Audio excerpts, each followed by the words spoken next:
Alam mo ba kapare ko, merong mga settings sa phone natin na kapag inactivate or tinurn on natin, is mapapaganda ang gaming performance sa phone natin.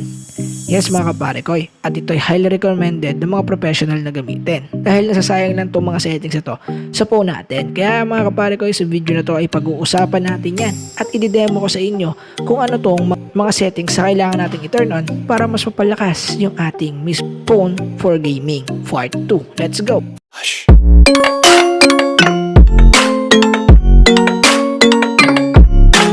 So ayun na nga mga kapare ko, kagaya ng sinabi ko kanina, ito na ang part 2 ng ating turn off settings. At kung hindi nyo pa napapanood yung first video natin about ito, recommend ko na panoodin nyo muna yan dahil dun pa lang mga kapare ko ay napakarami ng settings sa makakatulong sa inyo. Dadagdagan lang natin dito sa part 2 dahil hindi nagkasya sa video na yon. Anyway, simulan na natin yung video. So by the way, yung mga settings ito mga kapare ko ay highly recommended ng mga professionals at saka syempre kahit saan kayo mag-search is makikita ninyo to. Itong mga settings ito mga kapare ko is naturally hindi to alam ng mga bagong user ng Android phone at syempre hindi dito alam ng iba na focus lang for social media, for gaming na hindi naman masyadong nag-explore. Kaya dito sa video na to ay pag-uusapan natin yung mga settings. So mga kapare ko, para sa first settings sa kailangan nating i-open is kailangan natin dito i-activate yung developers option. So medyo mapaparami tayo sa developers option dito. Unang-una, punta tayo ngayon sa ating about phone. Para sa mga hindi marunong mag-open, mabilisan lang. Punta tayo ng version or hanapin nyo lang baseband and kernel. Then click nyo lang yun. Then click nyo build number na 7 times. So pagka-click nyo ng build number ng 7 times, so pagkatapos nyo i-activate yung inyong developers option, pwede nyo na siyang hanapin sa additional settings. And makikita nyo na dito yung developers option. So kapag hindi nyo mahanap sa inyong mga phone settings, pwede na siyang i-search if merong search features yung inyong phone settings mismo. So sa atin, mag-proceed na tayo dito sa ating additional settings. And punta na tayo ngayon dito sa ating developers option. So dito guys, ang pinakaunang kailangan nating i-turn on is yung GPU debug layers. So papaliwanag ako bakit.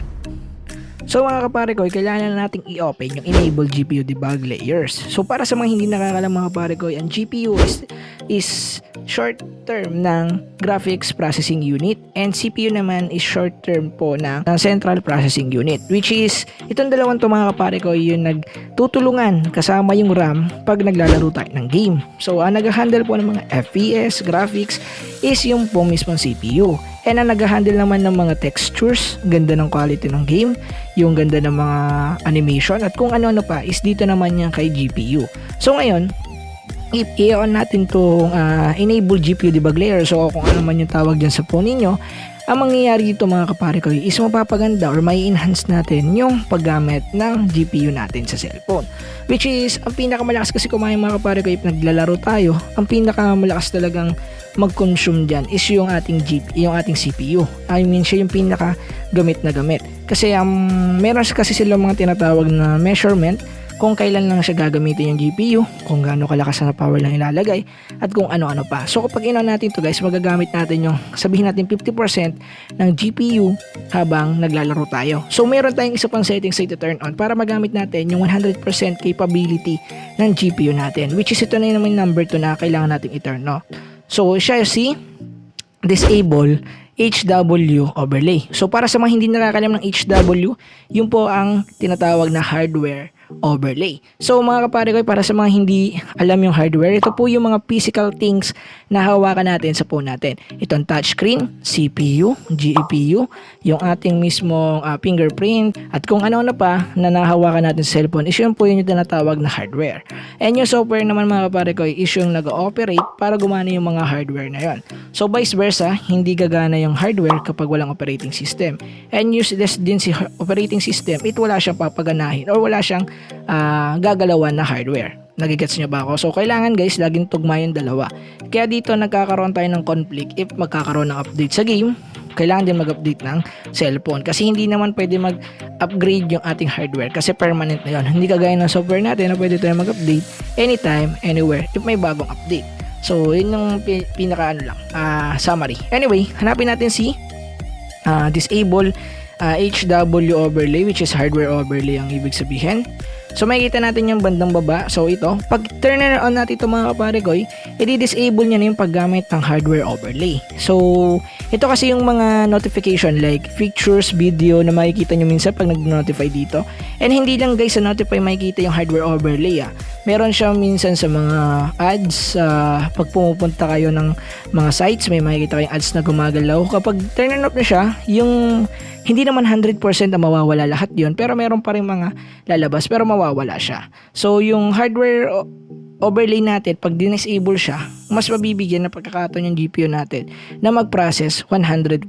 Ibig sabihin gagamitin na yung mismong buong GPU natin pa magpa-process. Halimbawa maglalaro tayo ng game, mas makakatulong yun kasi nga nakapokus na lang yung GPU natin and CPU natin sa game na yon at hindi na dun sa iba.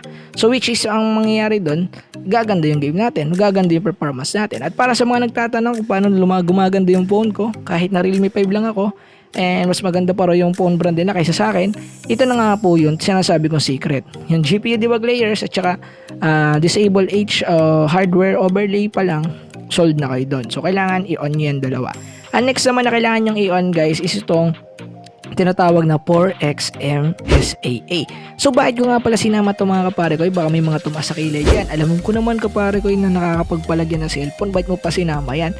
Mga kaparekoy, para naman doon sa mga mid-range or mga gaming phone na nakukulangan sa performance ng phone nila in terms of gaming, or sabihin natin ayaw nila nung optimize lang, gusto nila yung magamit yung full potential ng phone nila, i-on nyo to. Okay?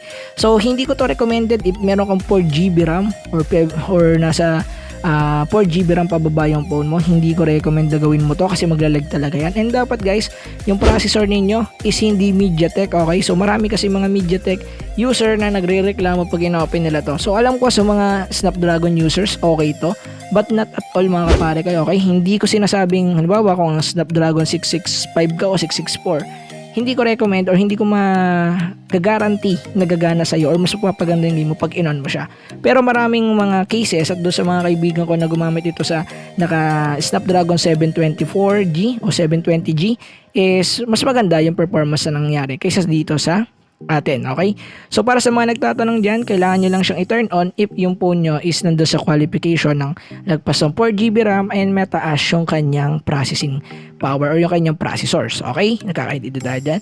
Ngayon, angat tayo ngayon sa taas guys. Ang next naman natin na ito-turn on is ito naman guys, yung tinatawag na game driver preference. So meron ako naging video about dito sa game driver preference, which is ayun yung mga full paliwanag and full settings sa ginawa ko, which is ayun yung isa sa mga secret na ginagamit ko. Kaya mas mabilis yung phone ko kaysa sa ibang cellphone.